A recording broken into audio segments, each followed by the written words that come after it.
오늘은 교재 무엇인가 2권 165페이지에 나오는 설교란 무엇인가에 대한 내용을 함께 탐독하도록 하겠습니다. 하나님의 말씀은 사도행전 17장 2절로부터 3절까지 내용을 봉독합니다. 바울이 자기의 규례대로 저희에게로 들어가서 새 안식일에 성경을 가지고 강론하며 뜻을 풀어 그리스도와 해를 받고 죽은 자 가운데서 다시 살아나야 할 것을 증명하고 이르되 내가 너희에게 전하는 이 예수가 곧 그리스도라 하니 3절까지 봉독해 드렸습니다. 설교란 무엇인가라고 하는 문제는 제가 사실 많이 망설였던 부분입니다. 또 교회 목사님들에게 굉장히 너무 자극적이고 이거 처음 쓸 때만 해도 그렇지만 할 얘기는 해야 되지 않느냐, 아니면 아니라 하라고 했으니까 내가 설령 또 이단 시비에 걸릴 망정 쓰자 하고 바로 설교란 무엇인가 쓰고 그 다음 이제 목사란 무엇인가에 대해서 쓰게 됐습니다. 상당히 예민한 부분이죠. 그런데 알고 보면 그렇게 예민할 것도 없거든요. 그런데 너무 빗나가기 때문에 빗나간 현실 속에서는 그 예리함이 크지 않을 수가 없죠. 날카롭지 않을 수 없죠. 거기 보면 16세기 시작하는 말 보면 종교개혁 특징 가운데 하나가 소위 이제 지금까지 사용했던 이 설교입니다. 물론 이제 성경 본문에서는 성경을 가지고 강론했다고 그랬어요. 그런데 이 성경을 가지고 강론한 것을 제가 이제 압축해서 설교라고 하는 말보다는 성경 강론이라고 하자. 성경에 있는 얘기니까. 그래서 이제 성경 강론이란 말을 바로 이 구조를 통해서 정리하게 된 거죠. 사실 종교개혁자들이 처음에 이제 로만 가톨릭의 그 교리주의, 그들이 자기들의 그 천주교를 정당화하기 위해서 만들어 놓은 여러 가지 교리들을 그 당시에 철학적 논리에 의해서 잘 정리해 가지고 그럴듯하게 많은 사람들을 또 많은 지성인들을 설득해 왔단 말입니다. 그러니까 그것이 아니라고 하는 것을 말하는 것은 성경밖에 없잖아요. 이게 성경을 가르쳐야 되는데 성경을 총체적으로 정리하고 개혁을 시작한 게 아니죠. 그래서 루터가 처음에 종교개혁 불을 붙이게 된 건 그 이전부터도 물론 문제가 있다는 의식들은 상당히들 많이 가지고 있었지만 루터가 결국 이제 출발하게 된 것은 로마서 1장 17절에 나오는 의인은 믿음으로 말미암아 살리라 하는 이 성경 구절 하나 딱 가지고 거기에서 이제 막 불꽃이 튀어가지고 결국은 개혁의 물기를 붙이기 시작했기 때문에 성경 전체에 대해서는 모른단 말입니다. 알 수가 없어요. 그렇기 때문에 이제 어쨌든 그래도 로만 가톨릭이 말하고 있는 천주교에서 가르치고 있는 그런 제도와 형식, 의식, 교리 이런 것들이 틀렸다라고 말하기 위해서는 자꾸 가르쳐야 되잖아요, 뭔가.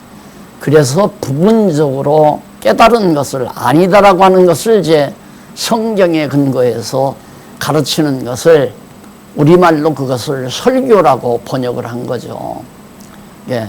우리 한국에 이제 한 150여 년 전에 1세기 반 전에 바로 기독교가 전래되면서 성경을 번역할 때 이 강론이란 성경 강론이라고 하는 이 말, 그래서 말씀을 전파한다는 것, 복음을 전한다고 하는 이 말을 어떻게 한국인들이 잘 이해할 수 있도록 번역을 하는가.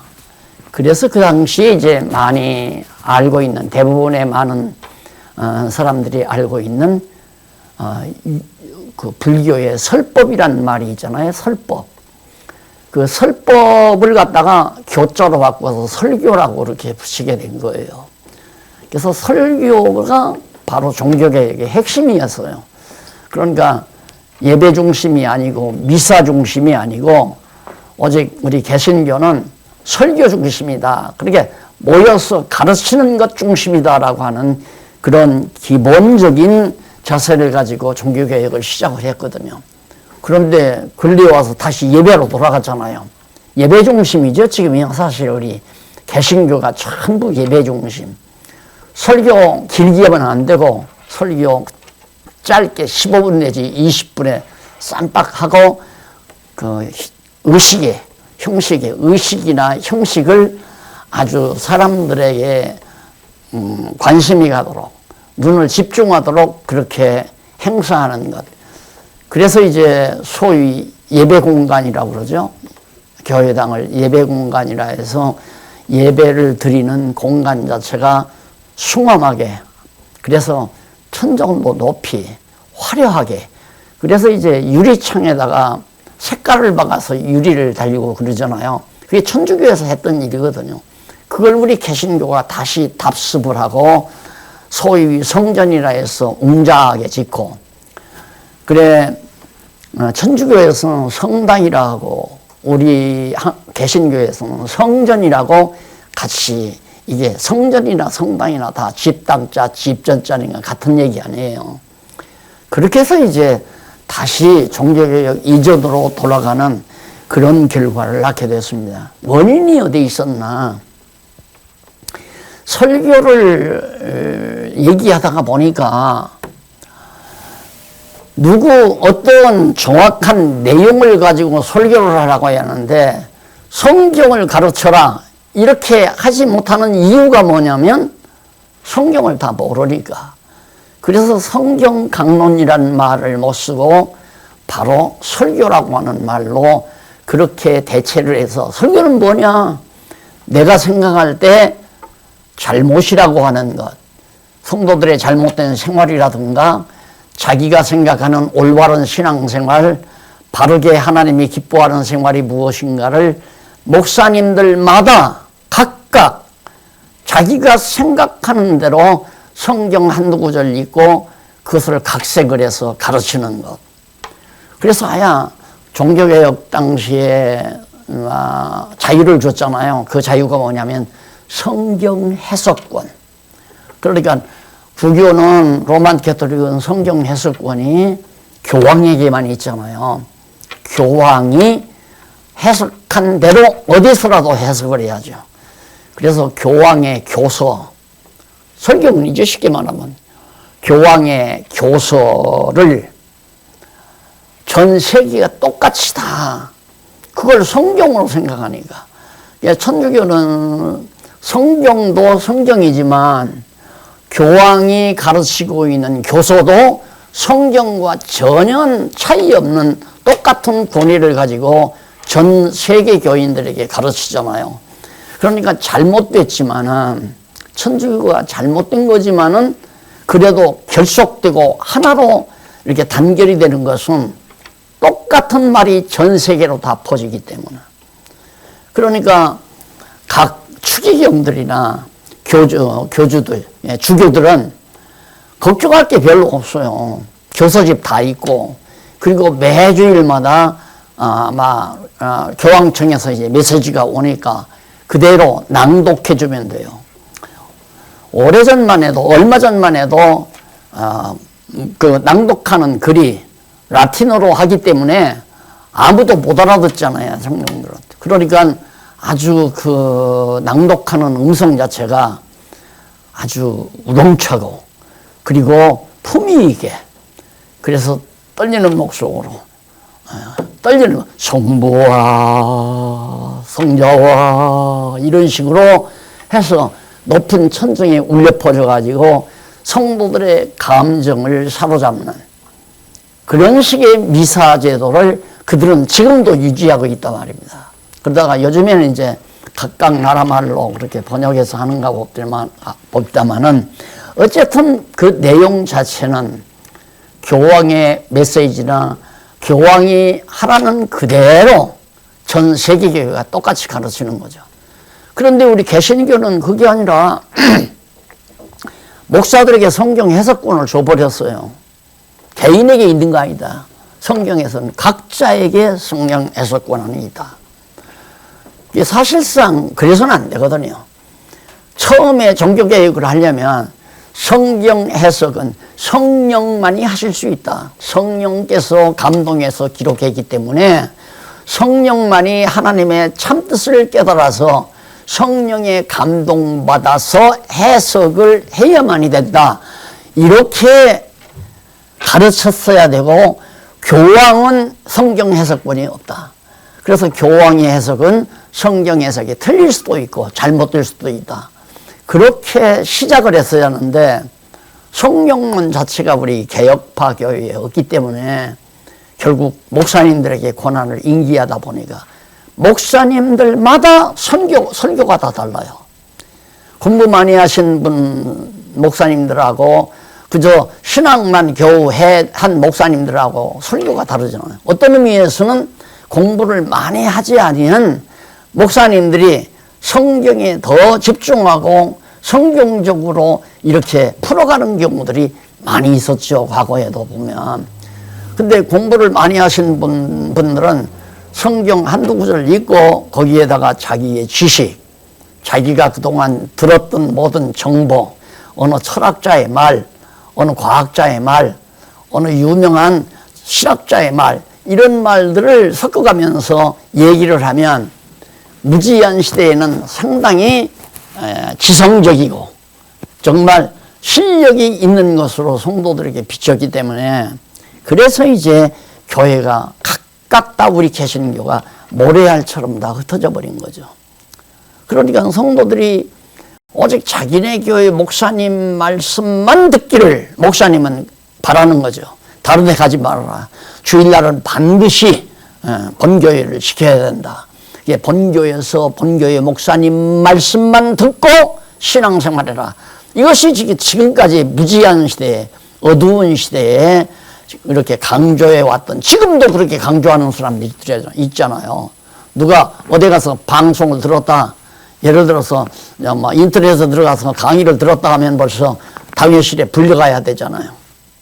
다윗실에 불려가서 네 그걸 들었느냐. 듣지 말아라. 이단이다. 이런 식으로 지금 교인들을 단속하는 아직도 그런 상태에 빼어있는 그런 지도자들이 많이 있단 말입니다. 그래서 이 설교에 대한 오해는 매우 큰 거예요. 그래서 그 설교가 결국 오늘날 개혁교회에 정말 부패의 기본원상, 개혁교회가 타락하는 잘못된 요인이 된다는 사실을 누구도 부정할 수 없을 겁니다. 그래서 가끔 교계 신문을 보면 한국교회가 달라지면 강단이 변해야 된다. 강단이 변하면 설교 자체가 바뀌어져야 한다 이거예요. 설교라는 게 조금 뭐 하면 계속해서 뭐 사회정의를 말한다거나 안 그러면 뭐 개교의 충성, 봉사 이런 쪽에 이제 포인트를 맞춰서 설교를 해왔던 것이 과거 우리 한국교회가 해왔던 모습입니다. 누구도 부정할 수 없을 겁니다. 그럼 도대체 설교의 어휘는 뭐냐? 설교란 말이 뭐냐? 거기 중에 166페이지 이하에 나옵니다만은 뭐 잘 아시다시피 설교는 던진다, 선포한다, 포고한다 뭐 이런 얘기예요. 그렇게 던진다는 말은 뭘 이렇게 남에게 준다 그 말이죠. 남에게 준다. 선포한다는 것은 어떤 내용을 온 사람들에게 알려준다 그런 뜻이고요. 그 다음 기쁜 소식을 전한다 뭐 이런 거 우리 신약 시대에 보면 기쁜 소식을 알려준다.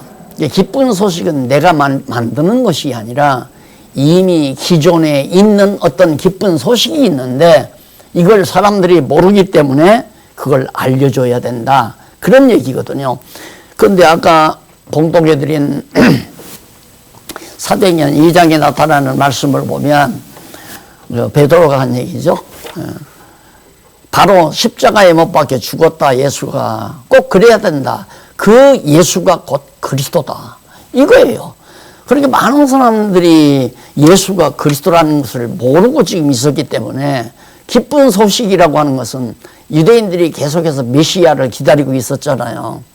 메시아가 오기를 기다리고 있을 때 메시아가 왔는데 그리스도가 이미 세상에 왔는데 그걸 모르고 유대 지도자들이 예수를 갖다가 십자가에 못 박아 죽였단 말입니다.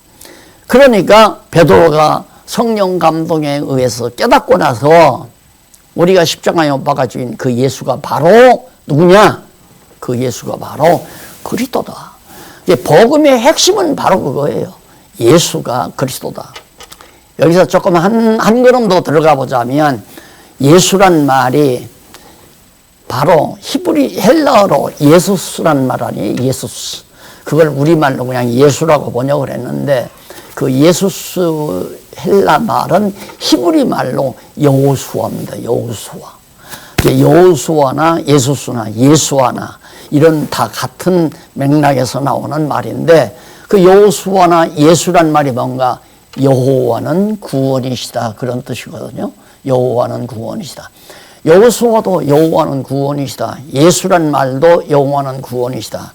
그럼 여호와는 누군가? 하나님의 고유명사란 말이죠.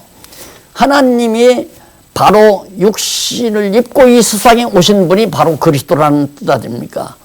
예수란 말이 여호와란 말이니까 여호수아 여호와는 구원이시다. 그러니까 예수는 구원자 그리스도다 그런 뜻이에요. 그러니까 여호와께서 육신이 되어 요한복음 1장에 나타나는 대로 말씀이 육신이 되어 그렇거든요. 말씀이 곧 하나님이고 하나님이 곧 여호와 아닙니까? 여호와가 육신이 되어 육신을 입고 이 땅에 오신 분이 예수인데 그 여호와가 그 예수 여호와가 바로 누구냐? 메시아다. 이거 그리스도다. 그러니까 여호와께서 육신을 입고 그리스도로 오신 거예요. 구원자로 이 땅에. 그러니까 이 소식이 바로 가장 기쁜 소식이죠. 로마의 강대한 로마 제국의 핍박 속에서 유대인들이 온갖 시련을 겪고 있을 때 유대인들 자기들을 구원할 메시아가 오기를 학수고대하며 살았잖아요. 메시아가 오기를 학수고대하며 살았는데 메시아가 안 오다가 갑자기 예수가 이 세상에 태어났는데 그걸 몰라보고 예수를 죽였다 이거죠. 그러니까 이 소식을 알리는 것이 가장 큰 기쁜 소식이다. 유대인으로서는 메시아가 왔다는 소식만큼 기쁜 소식이 어디 있어요. 이 메시아가 오므로 말미암아 다니엘서에서 말한 대로 그리스도가 하늘에서 뜬돌이 내려치니까 결국 망했잖아요. 그 신상이 다 부서지고 파괴됐다 이 말이에요. 로마 제국 때에 바로 예수 그리스도가 오심으로 말미암아 로마 제국이 멸망당했잖아요. 그 다니엘서의 예언대로 이루어진 거거든요. 이 기쁜 소식을 증거하는 것이 바로 성경 강론. 성경 강론을 다 정리하면 아주 목사님도 잘 알잖아요. 하나님은 언약대로 이루시는 여호와다. 바로 그거네요. 이게 하나님께서 메시아 보낸다고 언약하시고 언약대로 메시아 보내가지고 메시아가 왔다. 그게 바로 신약 성경이죠. 신구약 성경 그대로란 말입니다.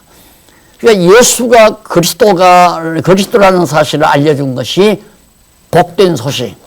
바로 그것이 복음이다. 그런 얘기예요. 그런데 복음이라고 하는 말을 복된 소식이라니까 복받는 비결이라고 그렇게 얘기해서 그걸 복음이라고 해가지고 우리가 이 땅에 살면서 건강의 복, 물질의 복, 자손의 복 등등 해서 그런 복을 강조하는 그런 우지 못할 현상도 사실 우리 한국교회 역사에서 정말 치욕적인 일들이죠. 성경을 모르기 때문에 그렇게 된 거란 말입니다. 결국 복음은 뭐냐? 언약대로 이루시는 여호와가 메시아다. 바로 그것이 성경 전체 내용이라는 얘기예요. 그러니까 성경을 강론하는 것이 예수는 그리스도다, 여호와는 그리스도다, 메시아다, 여호와는 구원이시다, 바로 그런 진리를 내포하는 복음 내용이 바로 정말 이 내용이라는 얘기입니다. 자, 그러면 설교 내용도 그 다음 세 번째 나오는데 168페이지에 설교 내용 이미 다 짐작을 하셨잖아요. 그래서 현대 이 설교가 얼마나 정말 다양하고 그러니까 교회와는 아주 동떨어진 내용들을 지금 한국 교회뿐만 아니라 세계 교회가 설교라고 그걸 하고 주일날 하고 있다 이거예요. 그러니까 세계 교회가 다 각각입니다. 전부. 그러니까 엄밀히 말하면 교황청에서 교황의 메시지가 전 세계를 누비듯이 우리 개신교는 자그마한 교회, 단일 교회, 개교회죠. 개교회마다 교황이 들어앉아 있는 거예요. 개교회마다 목사의 메시지로 그 교회에 속한 모든 성도들은 그냥 다. 그렇기 때문에 복음은 어느 지역 성도라든가 어느 지구교회라든가 어느 지교회 성도만을 위해서 전하는 게 아니라 전 세계교회를 위해서 세계교회를 향해서 전하는 게 복음 아니겠습니까? 이제 우리 목사님들이 전하는 복음은 누가 들어도 반드시 들어야 될 말씀이 전파돼야 그래야 한국교회뿐만 아니라 개신교가 정말 달라지게 된다 하는 얘기를 한번 강조하고 싶어요. 그래서 거기 두 번째 문단에 168페이지 두 번째 문단에 보면 현대교회는 대부분 설교 내용이 기본적으로 신약 성경에만 국한되어 있는 경우가 많죠. 목회학 시간에 나도 그렇게 배웠습니다만은 구약은 율법이고 신약은 복음이기 때문에 다른 때는 뭐 새벽 기도나 저녁 집회 때에는 어쩔 수 없이 할 수 있다 하지만은 주일낮 대예배 때는 반드시 신약 성경을 본문으로 해서 설교를 해야 된다. 그러고 얘기를 하더라고요. 그러니까 뭔가 좀 한계를 그어서 정말 전 세계 교회가 같이 해야 되겠는데 구약까지 하면 복잡하잖아요. 그러니까 구약은 율법이고 신약만이 복음이니까 신약 성경만 목사님들이 설교를 해야 된다. 이런 정도의 한계를 그어준 거예요. 그것도 너무너무 웃기는 거 아닙니까? 구약 없이 신약 없고 신약 없이 구약은 그냥 구약 없이 신약의 진리임이 증거가 안 되고 신약 없이 구약의 진리라는 확증이 없어요. 그러니까 신구약을 따로 분리한다고 하는 것은 진리를 완전히 파괴한다는 결과를 가져오기 때문에 이건 보통 문제가 아니죠. 그리고 이제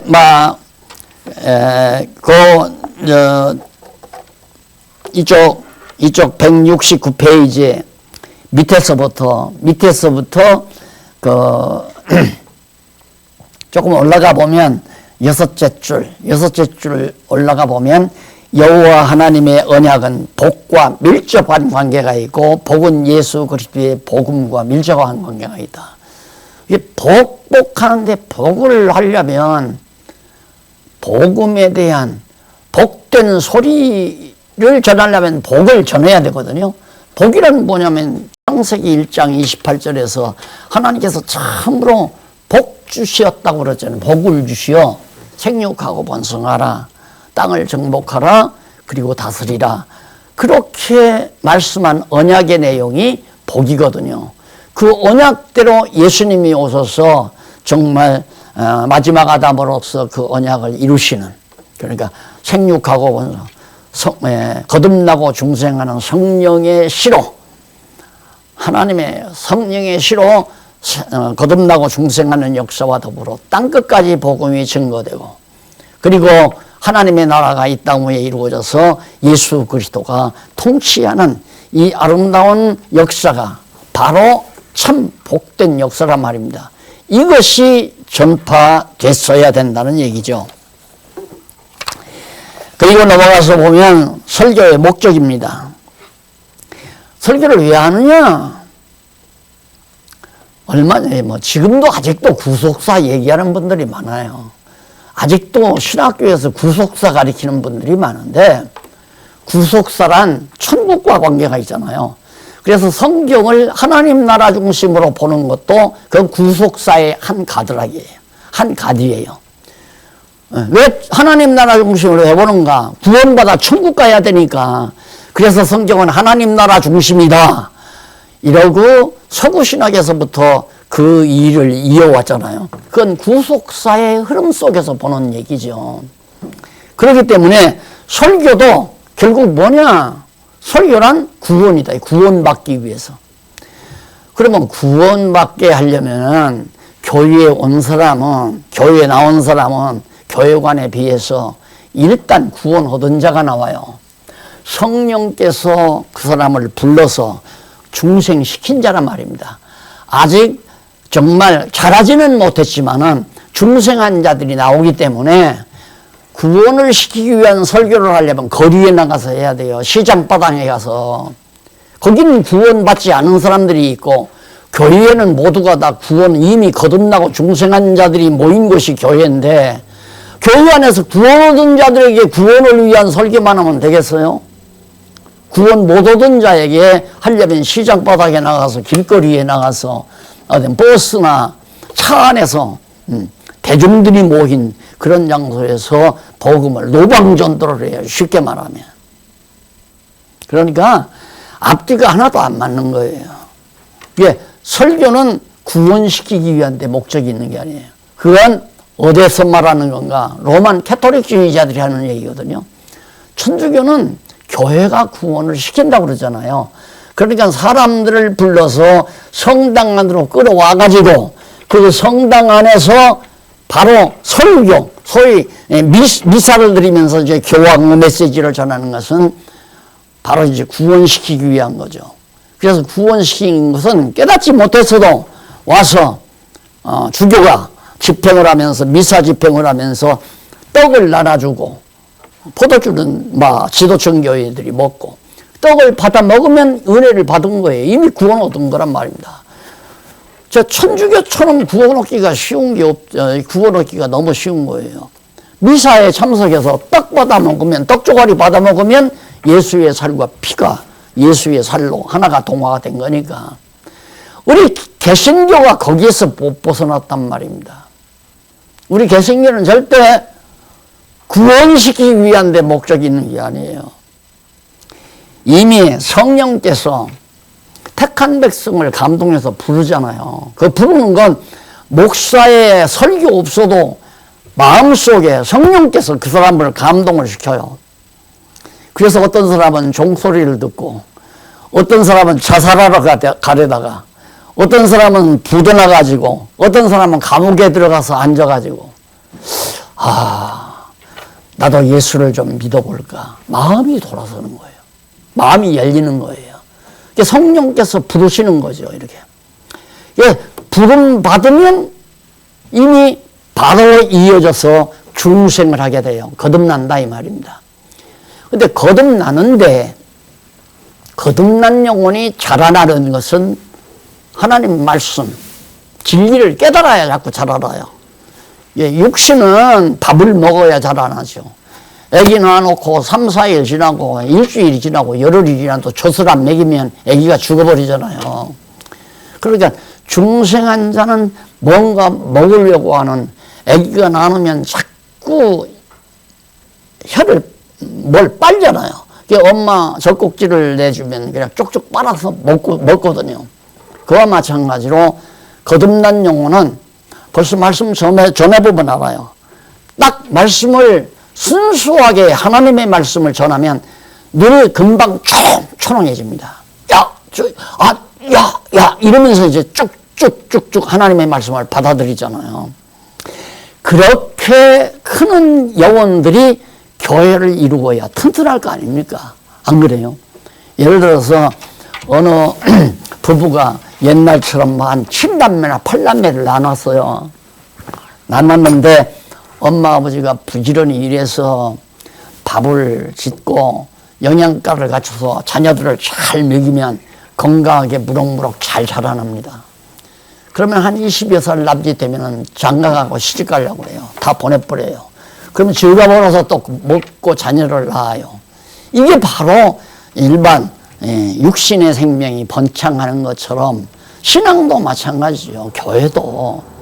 그러니까 지금까지의 교회는 어떤 거냐면 7남매를 절대 영양가 있는 걸로 먹이지를 않고 겨우 생명부지하도록.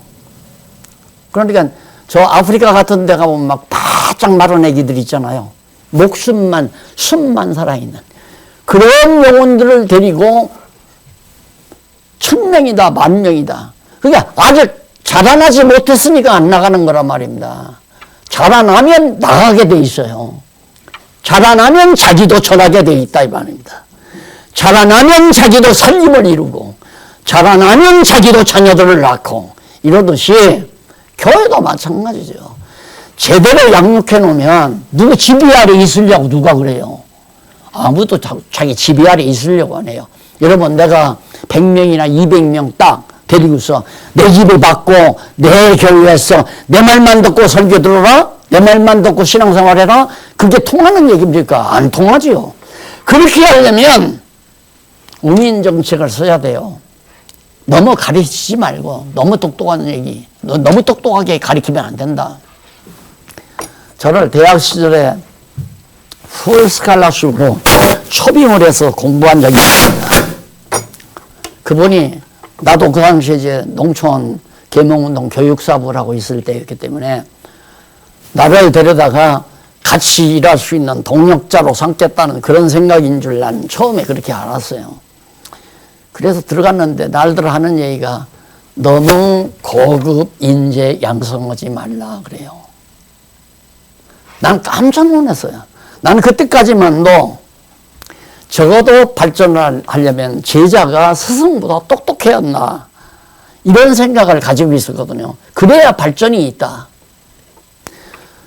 자기만 못한 사람 말만 만들어 놓는다고 하는 것은 우인정책이란 말입니다. 그 아주 야만적이고 그럴 수는 없잖아요. 안 그래요? 이게 성장을 해야죠. 아버지보다 아들이 나아야 되고 아들보다 손자가 더 나아야 집안이 점점 성숙해 가는 것처럼 교회도 마찬가지죠. 이게 너무 똑똑한 인재 만들지 말라. 그 말은 뭐냐면 적당히 길러가지고 부려먹어라 이 말이에요. 부려먹어라. 종으로 부리라. 그게 한국교회예요. 목회였단 말입니다. 그러니까 성도들은 아무것도 모르는 거죠. 모르고 목사님이 하라는 대로 순종자라는 게 믿음이고 신앙생활이고. 이것은 정말 한국교회가 깊이 지도자들이 반성해야 될 중요한 부분이라고 생각합니다. 그러니까 구원 얻으려면 내 말 잘 들어라 이거예요. 주의 종의 말 순종하래라. 순종이 지사보다 낫다 해가지고 담임 목사에게만 그냥 매달리면 천국은 맡아놓는다 이거예요. 담임 목사에게만. 저도 이렇게 지금만 힘주어서 말씀을 드리지만 한때는 저희 교회 다니다 나가면 싫더라고요. 사실상. 그래서 난 그다음 그것 때문에 내가 왜 이렇게 싫을까? 저분이 왜 우리 교회 다니다가 다른 교회로 가면 왜 싫을까? 그걸 내가 아주 골똘히 생각했어요. 그 이유는 저분을 위한 것이냐, 나 스스로를 위한 것이냐. 어떻게 내가 자꾸 변명을 하려면 저분이 다른 교회 가면 이 좋은 말씀을 못 듣는데 이래서 나를 자유해 보려고 애를 썼어요. 내가 좀 더 가르쳐서 옳게 기르고 싶은데 다른 데로 가버렸으니까 안 된다.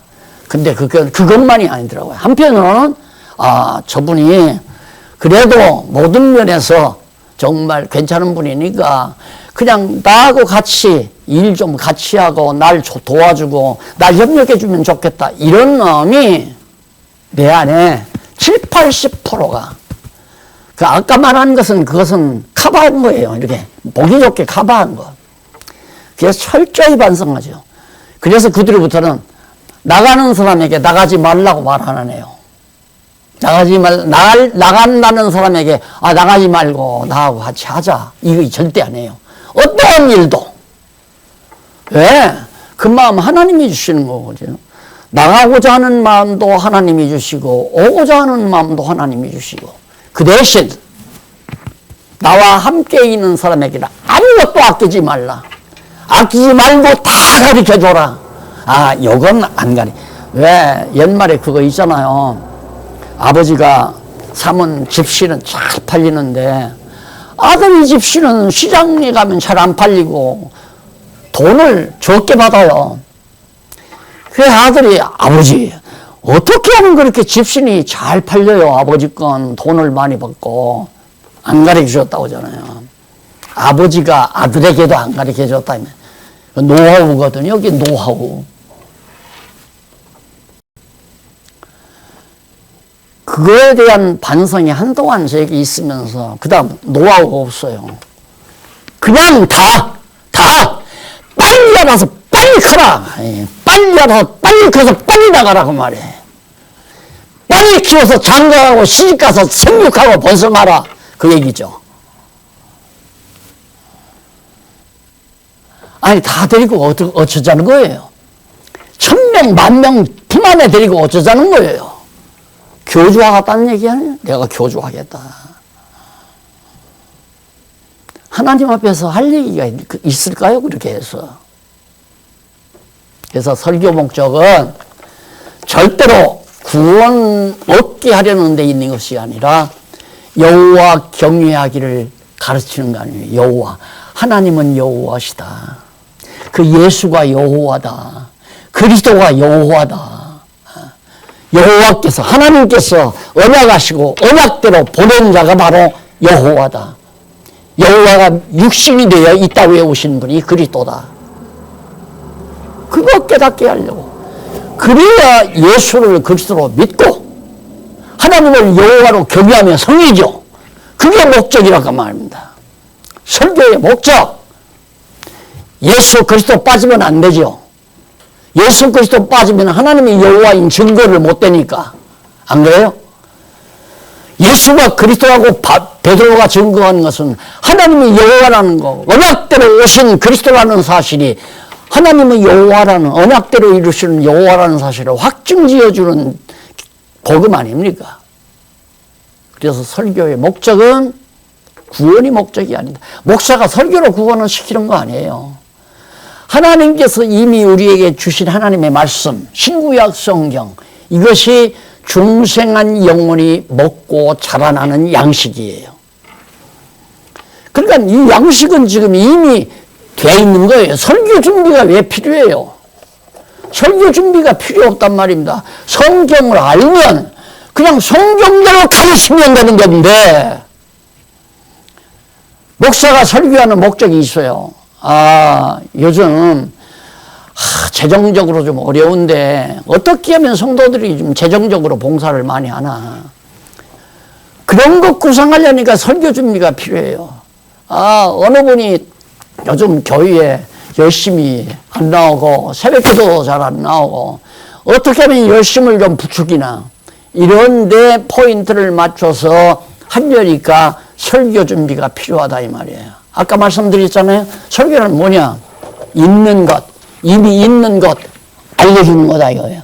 내가 연구해서 내가 내 말을, 내가 하고 싶은 말을 하는 것이 아니라 이미 성경에 밝혀진 진리를 그대로 알려주는 것, 선포하는 거라고 합니다. 내 말하면 안 돼요. 예를 들면 대통령이 대사를 미국에 보냅니다. 보낼 때 대통령이 친서를 딱 써가지고 줘요. 이거 갖다 전달하라고. 그럼 대사는 친서 딱 안주머니에다 넣고 가방에 넣고 가면 돼요. 걱정할 게 하나도 없어요. 왜? 가서 그것만 전달하면 되니까. 목사는 뭐냐면 하나님께서 하고자 하는, 저 영혼들에게 말하고자, 알려주고자 하는 진리를 우리에게 맡겨준 거 아니에요. 가서 전달해 주라고. 왜 주방에서 음식을 하는 주방장이 있죠? 음식을 다 마련해요. 다 마련해서 완벽하게 만들어가지고 누가 서빙, 아르바이트생 뭐 아무것도 몰라도 돼요. 이거 흘리지 말고 조심성 있게 갖다가 놓치지 말고 얌전히 손님 앞에 갖다 주어라. 그 역할이에요. 우리는 서빙 역할. 잘난 척하면 안 돼요. 뭘 굉장히 하는 것처럼 자고해도 안 돼요. 그냥 하나님이 시킨 일 성경 그대로 와서 알려주면 된다고 말입니다. 그게 설교예요. 근데 그게 아니잖아요. 전부 자기 목적 달성을 위한. 그런데 성도들은 20년, 30년, 50년을 믿어도 성경 모르고 죽잖아요. 그래서 성경 좀 알고 싶다고 하는 통계가 한 40%, 50%, 40%를 넘어서요. 성경 좀 알고 싶다는 성도들이. 뭐 설교 유형은 다 아시는 얘기죠. 뭐 이쪽 그 176페이지 4페이지에 보면 설교 유형 나오잖아요. 설교 유형 가운데 보면 설교 유형이 있을 수가 없는데 설교학 시간에 유형이라고 해서 말을 해요. 뭔 설교? 본문 설교, 법문 설교, 그 다음 제목 설교, 강해 설교, 및 교리 설교, 그런, 이게 이제 비교적 좀 배운 사람들이 하는 설교예요.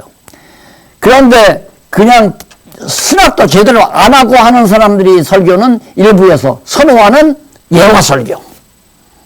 이건 일반 대중들이 한때 우리나라도 교육 수준이 낮았잖아요. 예화 설교를 매우 좋아했어요. 애기들이 할아버지 얘기 좋아하듯이 교인들도 목사님이 예화 설교를 하면 아주 감질감질하고 막 꼴시면서 이렇게 듣곤 했죠. 그 다음 간증 설교, 예화 설교나 간증 설교나 핵심은 비슷해요. 잘 듣죠. 그러니까 한때 연예인들이 인기 아니었어요. 왜 그랬나 그랬지만 연예인들 하루 초청받아서 가서 뭐 노래를 부른다거나 연기해봤댔자 수입이 별로 안 좋았을 텐데 유명한 연예인이 딱 어느 막 큰 집회 가서 한 번 했더니만 막 100만 원 이상 돈보따리가 탁 들어오니까 그게 소문이 나가지고 연예인들이 뭐 어디가 적당히 해가지고 안수. 그래서 이제 연예인 교회가 또 생겼잖아요. 연예인 교회가. 이게 이제 우리 한국 교회가 과거에 다 저질렀던 그런 잘못된 과정이었다는 걸 우리가 알 수 있죠. 근데 우리가 본문 설교는 정말 좋은 줄 알지만은 아니에요. 본문 설교는 예를 들어서 하나님 요한복음 3장 16절 한 절 읽고 본문 설교 그러면 요한복음 3장 16절 하나님이 세상을 이처럼 사랑하사 하나님의 사랑 제목가로 나와요. 하나님의 사랑. 사랑해서 어떻게 했느냐. 세상을 이처럼 독생자를 주었다. 하나밖에 없는 아들을 우리에게 주었다. 독생자였으니 누구든지 독생자를 줬으니까 하나님이 사랑해서 독생자를 줬으니까 누구든지 저를 믿으면 구원 얻는다. 그래서 구속사의 얘기예요. 이게 구원으로 마지막 떨어지잖아요. 근데 요한복음 3장 16절은 그렇게 지엽적인 얘기를 하라고 기록하는 놓은 게 아니거든요. 전후가 있잖아요. 전후. 거두 정리하면 요한복음 3장 16절 가지고 하나님의 사랑, 독생자 주었다. 그러니까 누구든지 저를 믿으면 천국 간다. 이게 하나님의 사랑이다. 그러니까 믿어야 한다. 안 믿으면 지옥 간다. 맞습니까? 그게? 안 맞잖아요. 그래 나중에는 이는 저를 믿는 자마다 멸망치 않고 영생을 얻으리라. 그렇게 제대로 번역을 했어도 그냥 누구든지 믿으면 천국 가고 안 믿으면 지옥 간다. 그렇게 가르치고. 그래서 이 본문 설교가 가장 성도들이 잘 넘어가는 잘못되게 신앙을 가지는 예를 들면 순종이 제사보다 낫다. 사무엘서가 나오는 이 구약 성경에 나오는 이 내용 한 구절 가지고 여러분 보십시오. 순종이 제사보다 낫다고 하지 않았습니까? 와서 제사 드리면 뭐합니까? 목사에 순종해야지 이러고 고함 빵 치면 이거 맞네. 야, 목사님에게 순종해야지. 이게 맞는 얘기냐 이거예요. 그게 본문설교 아니에요? 본문설교. 이게 강론설교가 아니면 안 돼요. 그게 거기 뒤에 강해설교란 말이 나오죠. 이게 강론설교거든요. 해석을 해서 설명해 줘라, 설명해 가리켜라 그런 얘기 아니에요. 근데 강해설교는 창세기부터 요한계시록까지 모르면 강해설교가 안 돼요. 못 해요. 그러니까 설교학 교수가 나 학교 다닐 때 설교학 교수가 그러더라고요. 강해설교는 아무나 못한다고. 가장 바른 설교지만은 강해설교는 참 어려운 설교가 강해설교라고. 맞죠? 근데 성경신학 공부하시는 분은 강해설교밖에는 못하잖아요. 옳은 얘기지. 강해설교밖에는 못해요. 다른 거 하려면 자기 양심이 가착돼서 못하는 거죠. 적어도 이제 제목설교를 하려면 강해설교가 능수능란 했을 때, 강해설교에 확신이 있었을 때는 무슨 제목을 붙여도 강해설교에서 빗나가지를 않아요. 절대 빗나가지 않아요. 왜? 강해설교의 전체 성경 전체를 깨닫고 제목을 붙이니까. 그러니까 지금 설교란 무엇인가라고 한마디 딱 붙여서도 성경 전체의 흐름에서 빗나가지 않잖아요. 그래서 강해설교가 설교 중에는 가장 올바른 설교라는 사실을 확인할 수 있습니다. 그래서 설교의 구분을 정리해 보면 예언자적 설교가 있어요. 예언자적인 설교. 그 다음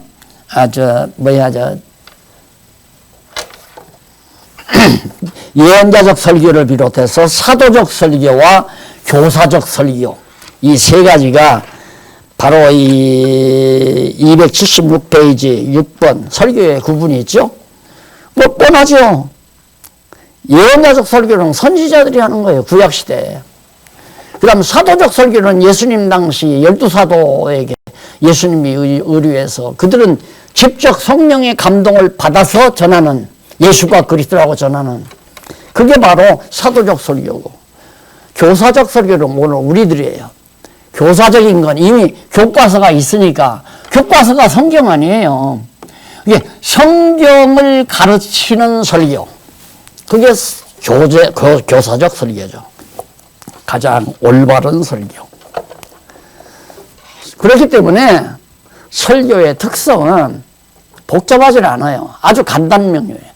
언제나 흐름 자체가 정확하니까. 큰 흐름은 하나님은 언약대로 이루시는 여호와시다. 이게 성경, 신구약 성경을 관통하는 큰 맥아니에요. 중심 맥. 그 맥에서 흐트러지지 않기 때문에 언제나 성도들이 들어도 틀림없어요. 절대적이에요. 그리고 계시성을 지니고 있어야 되고, 하나님께로부터 주어진 계시성이 있어야 되고, 그렇기 때문에 결국은 단순하다. 왜? 하나님은 여호와시다라는 것을 계시하는 내용이기 때문에 설교 내용이 복잡하지 않고 간단하고 단순하죠. 자, 결국 끝맺는 말은 오늘날 정말 설교가 얼마나 지금 성경에서 빗나갔고 잘못됐는가를 우리가 알 수가 있죠. 한국교회의 변화는 강단으로부터, 즉 설교로부터 온다. 제가 얼마 전에 어느 노회 목사님들, 어느 지방 연합회 강의를 했는데, 강의를 듣고 목사님들이 하시는 얘기가, 이거 설교를 어떻게 해야 돼, 이거. 그러더래. 설교를 어떻게 해야 돼. 성경 모르니까, 과거 자기들이 했던 건 그건 아니니까, 그래서는 또 안 된다는 게 인정이 되니까, 이거 설교를 어떻게 해야 돼. 맞잖아요. 한두 사람이 아니잖아요. 다 해야 돼, 다, 거의 다. 그러니 교회가 잘못될 수밖에 없죠. 그래서 성경 한 구절 읽고 끝내십시다. 너는 말씀을 전파하라. 때를 얻든지 못 얻든지 항상 힘쓰라. 범사에 오래 참음과 가르침으로 경책하며 경계하며 권하라. 앞에서 바로 성경을 디모데에게 배우라고 강조한 다음에 바울이 디모데에게 부탁합니다. 성경을 잘 전파하라. 하나님의 말씀. 내 말을 하는 게 아니라. 그러니까 요즘 영리한 성도들은 그러잖아요. 어디까지가 하나님 말씀이고 어디까지가 목사님 말씀이에요. 왜? 설교 중에는 더러더러 하나님 말씀이 인용되거든요. 이 세상을 사랑하사, 하나님이 세상을 이처럼 사랑하사, 이런 얘기가 하나님 말씀 아니에요. 그런데 그 나머지는 뭐 자기 여행 갔다 왔던 얘기, 자기 결혼 초기에 있었던 얘기, 자기 목사 안수 받을 때 신학생활 또 아니면 군대 생활했을 때 얘기, 이게 어떻게 하나님 말씀이냐 말입니다. 자, 여기까지 하고요. 우리 좀 쉬었다가